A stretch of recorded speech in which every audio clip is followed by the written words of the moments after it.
Hello everyone, you're watching Fana Media Corporation, Fana Podcast. Today I'm here in a special episode. I'm here at China's embassy to have a discussion with Acting Ambassador Sun Mingxin about Africa, China and Ethiopia collaboration, so stay tuned. Thank you for giving me this chance and for giving us your time to be here with us today. Yeah, with pleasure. Yeah, so let's start with the all-weather strategic partnership.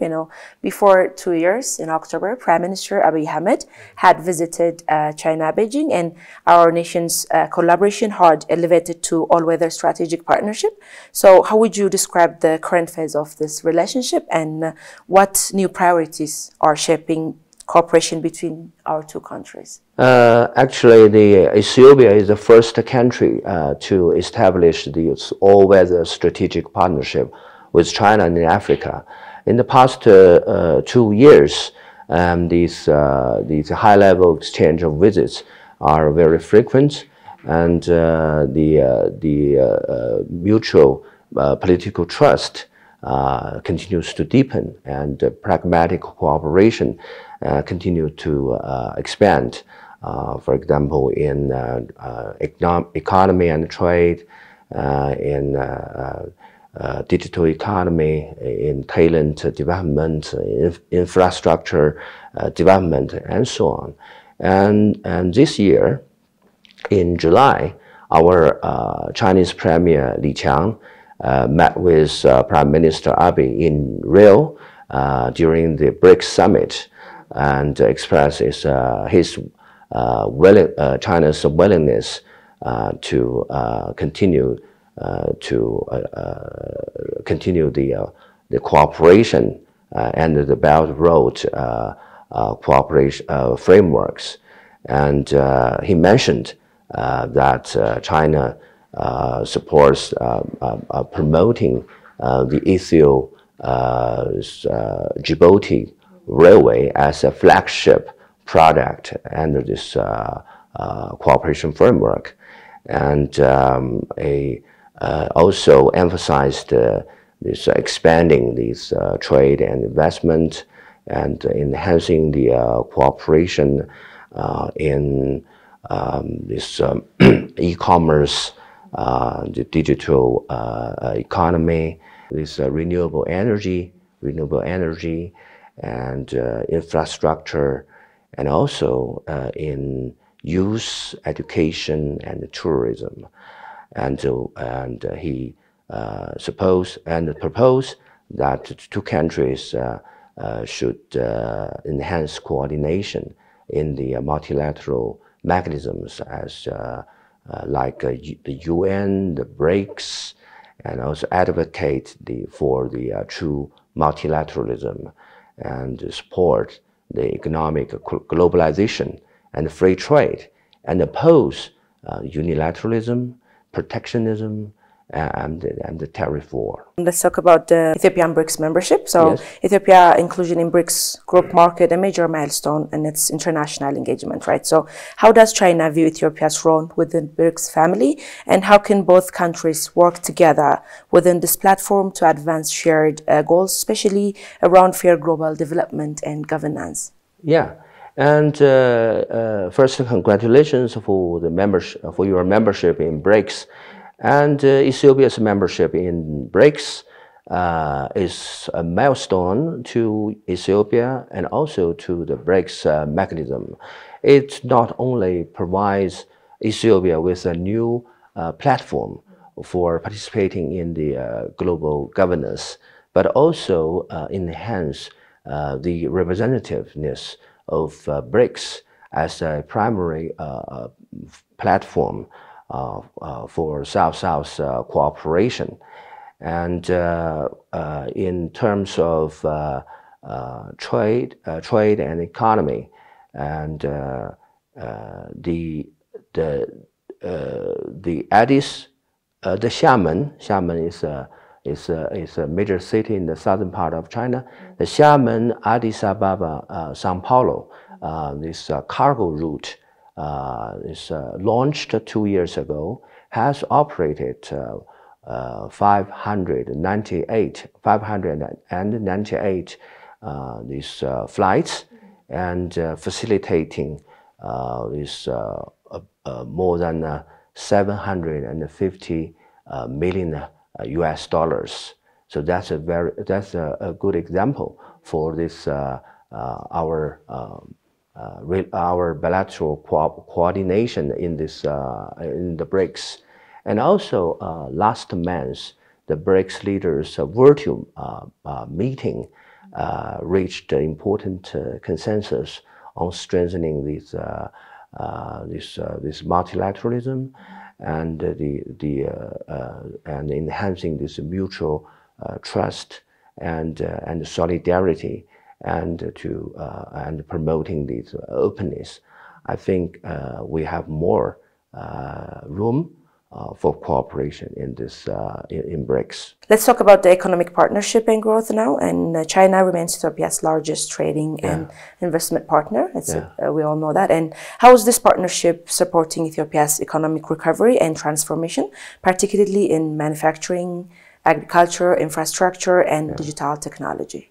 Yeah, and China as the largest trading partner, the largest foreign investor, and the largest contractor to Ethiopia, has made the significant contributions to the transformation of this urbanization and industrialization and digitalization and the green development of Ethiopia. And in manufacturing, Chinese investments are in diverse sectors. So, for example, these metals and these building materials and food processing and pharmaceuticals, and also the automobile assembly. China helped establish the first industrial park, and the first the special economic zone in Ethiopia, and which set a model and for this for increasing this the tax revenue and the foreign exchange earnings, and also the promoting this import substitution and the upgrade this industry for Ethiopia. I have visited this East Industrial Zone recently. I have talked with these owners of those enterprises. They felt satisfied with their operations.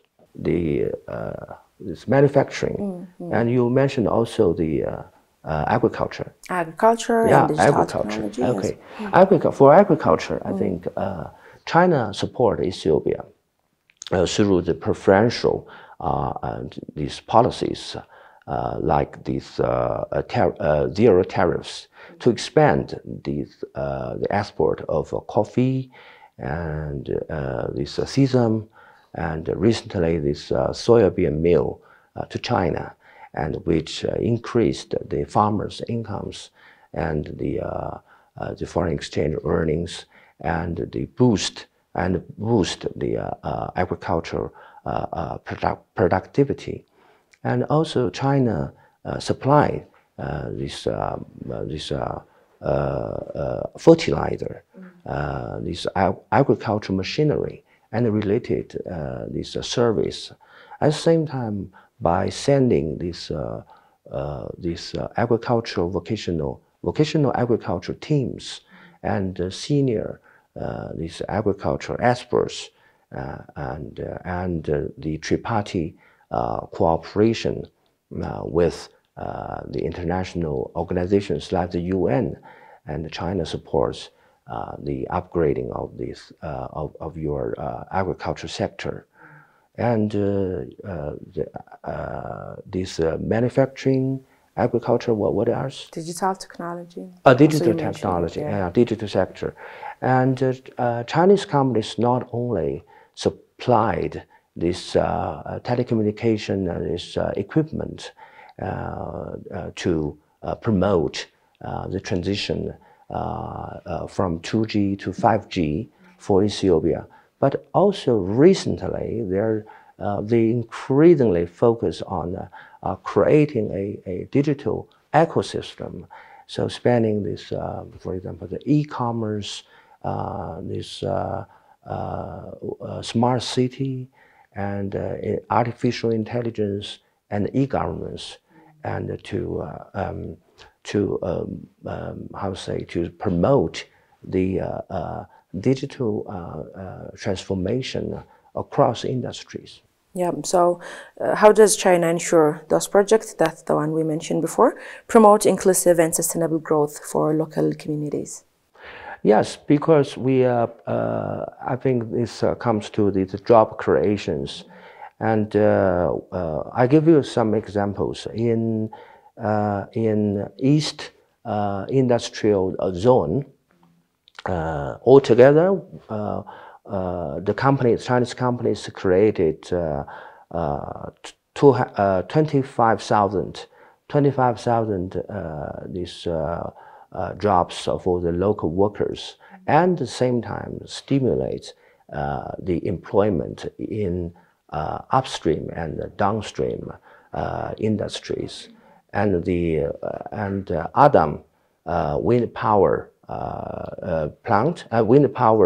project has created 2,100 jobs for local workers, and some of them continued to work in the related companies after the completion of the project.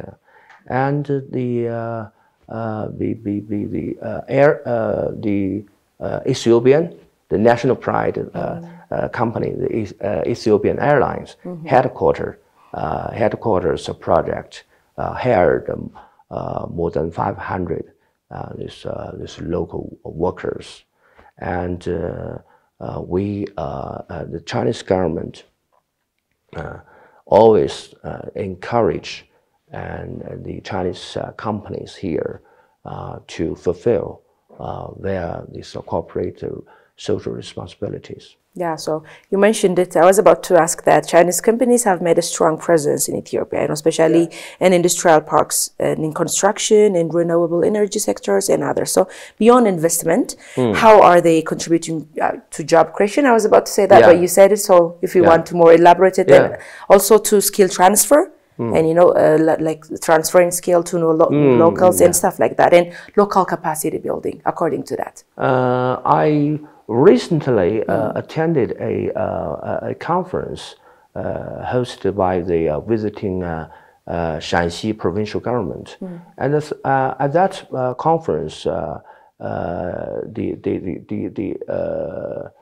Delek, the head of the Ethiopian Investment Commission, he gave us some numbers that Chinese investment altogether accumulated together about 8 billion US dollars. He said 8 billion US dollars, and created about 600,000 jobs here accumulated, I think, in the past decades.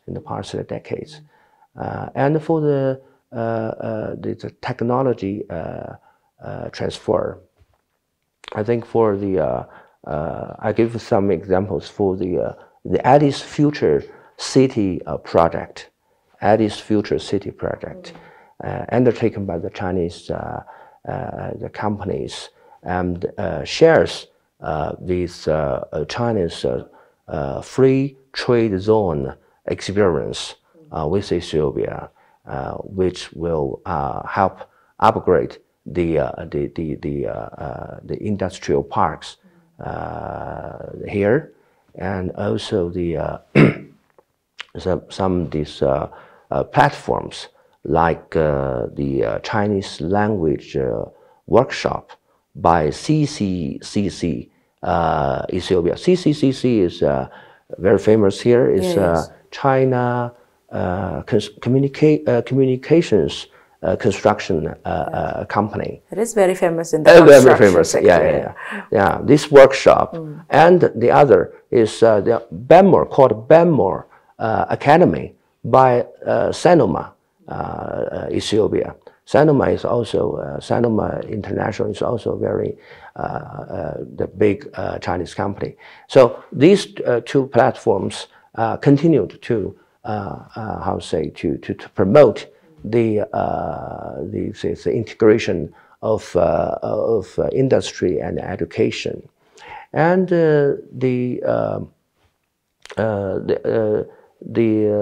in some projects like this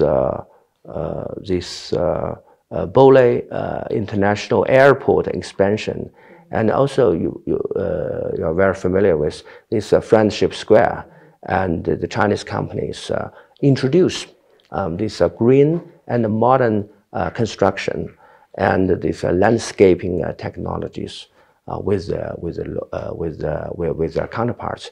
And now Ethiopia vigorously developed this electric vehicle sector, and the Chinese companies cooperated with the local counterparts on this EV assembly technology, and they also participate in this standard setting and for the local charge interface. So let's talk about FOCAC and Ethiopia's development agenda. Like FOCAC, the Forum on China-Africa Cooperation, and remains it's a cornerstone for China and Africa relations. So what new initiative can Ethiopia expect under the next FOCAC framework, and particularly those agenda that we set, our 10 years development plan and industrialization goals? Yeah. What to expect from it? Yes, the FOCAC Beijing summit has during the FOCAC Beijing summit, yes, our President Xi had a meeting with the Prime Minister Abiy, and he emphasized that China supports Ethiopia in leveraging its advantages as a regional transportation hub, and this promoting this development of infrastructure and the industrial connectivity, and building a East Africa sea rail intermodal this network, and creating a high quality cooperation under the high quality Belt and Road cooperation demonstration zone in Africa. And so last week the fourth plenary session of CPC Central Committee concluded and adopted the proposals for the 15th five-year plan, and with I think at least four focuses on the high quality development, high quality living, and high efficiency governance, and a high level opening up. I believe that these priorities highly align with the development goals that Prime Minister Abiy focuses on. For example, like this economy and trade and industry, mining, telecommunications, and this digital economy, artificial intelligence, and tourism. And so I believe that we have abundant opportunities to tap for the future, and we have to implement the consensus, the important consensus reached by the two leaders, and continue to expand and deepen these pragmatic cooperations in the above-mentioned these areas. Yep, so Fana Media Corporation and China National Media Group have deepened their partnership in recent years. And how do you see such media and cultural collaboration along with language learning programs and strengthening mutual understanding and people-to-people ties between China and Ethiopia? Yes, on the eve of Ethiopian New Year, I visited your headquarters and had very pleasant talks with your president. And we talk about the future cooperation and the content sharing, content exchange between the FMG and AMG, and the follow-up. We have now the focus on the follow-up, and we have seen the concrete results recently. And we believe that next year there will be more the outstanding these Chinese TV programs is shown on the platform of FMG. And last year, the first China-Ethiopia film and the TV festival was held in Addis, showcasing the excellent films and the TV works from both countries. The embassy is looking forward to the continued cooperation on this regard, because it will make more access for both peoples to enjoy the others these excellent cultural works. In the education sector, recently I met with Minister of Education. We talked about the cooperation between the two ministries. In 2013, the two ministries signed an MOU on the exchange of visits, exchange of scholarships, and the cultural cooperation, people-to-people exchange, language teaching, and so on. So recently, they are studying on a new MOU on the promoting Chinese teaching, Chinese language teaching in Ethiopia. In China,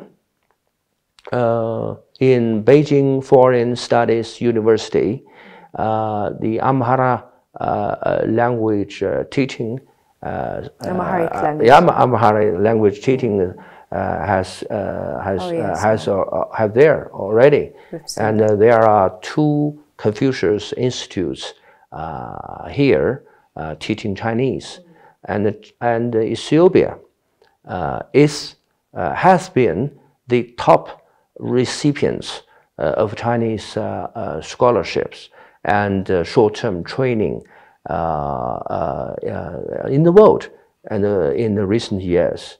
As far as I know, every year, annually, more than 1,000 Ethiopian talents benefit from the scholarship and the short-term training program. So on the global stage, China and Ethiopia both champion multilateralism and fair international order. So how are our two countries working together in forums such as the United Nations, BRICS, and the African Union to amplify the voice of the global South and promote peace and development in Africa?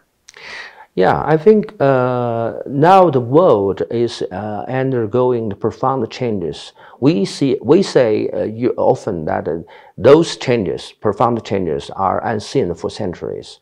So on one hand, the rise of the global South has contributed to the more balanced, more balanced power in the world, and increased the bigger representation and a greater voice for the developing countries in the global governance. But at the same time, unilateralism and protectionism are on rise, and the and the power politics and hegemonism threatens the peace and stability of the world. So for China, Ethiopia, and China, Africa, we have to work together to defend the multilateralism and to promote or advance the reform of international institutions, and to defend, to safeguard the free trade and economic globalization, and to oppose this unilateralism and protectionism. Every country, no matter big and small, has the legitimate right to pursue the better life for their people. Yeah. Yeah. So, do you see growing coordination between China and Africa nations on key global issues? Yes, I think recently on all the global issues, China and Africa stand together. Yeah. For example, to tackling the climate change, to defend free trade, and I think also to promote. To advance the reform of international international institutions, and also recently the United Nations General Assembly in New York. In that assembly, many African leaders called for the reform of international organizations, and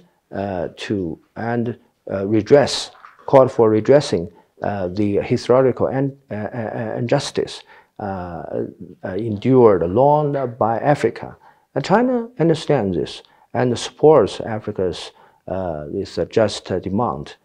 I think we are the the fellow travelers towards modernization. China is willing and ready to share our experience and our technologies, our resources with Africa, with Ethiopia, to promote this socio-economic development. So, looking beyond Ethiopia, how does China envision deepening its engagement with Africa as a whole, especially in supporting sustainable development, industrialization, and regional integration through FCFTA? Yeah. In FOCAC summit in Beijing last year, the summit has adopted the Beijing Declaration, and China-Africa relations have been elevated to a new level. That is, the China-Africa community with a shared future for the new era. And the summit also adopted an action plan for 2025-2027. And President Xi announced a 10 partnership